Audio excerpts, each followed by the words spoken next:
war, and it goes ridiculously well for us. If you had to be like, how well can a war go? Can it go really, really well? This is like probably like top five best gone wars in like all time, because the Spanish military is great at fighting Cuban rebels that it can lock up in prison and not feed and starve them all to death, but it's really bad at fighting a conventional war. Its army, terribly prepared. Its navy, atrociously prepared. They are ineffective. They are ill prepared.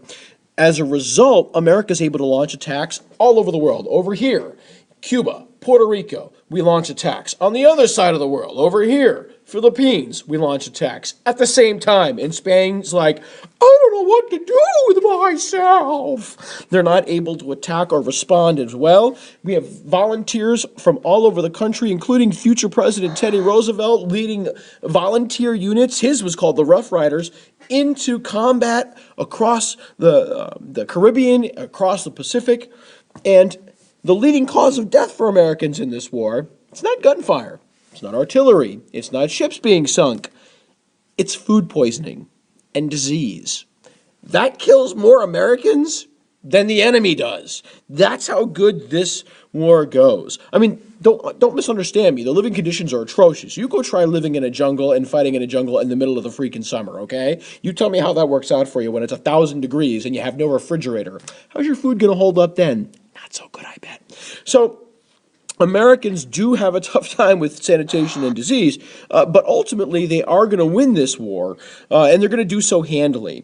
There's going to be a treaty signed, I should say, in Paris that's going to mark the end of the war here, and it's going to make us a full-blown imperial power, not just with teeny tiny islands like Hawaii or a treaty with Japan.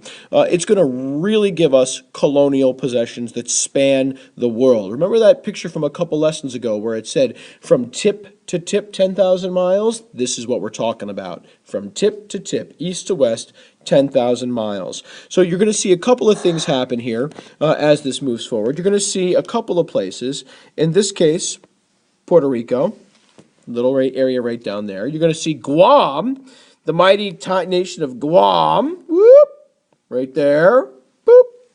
You're going to see those two become part of America's territories. They're going to become full-on American territories.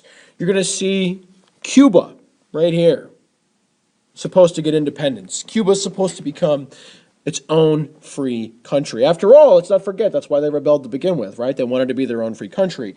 So we have three big regions of the Spanish Empire decided what's going to happen to them. The question is, what's going to happen to the Philippines, this last big colony once owned by the Spanish?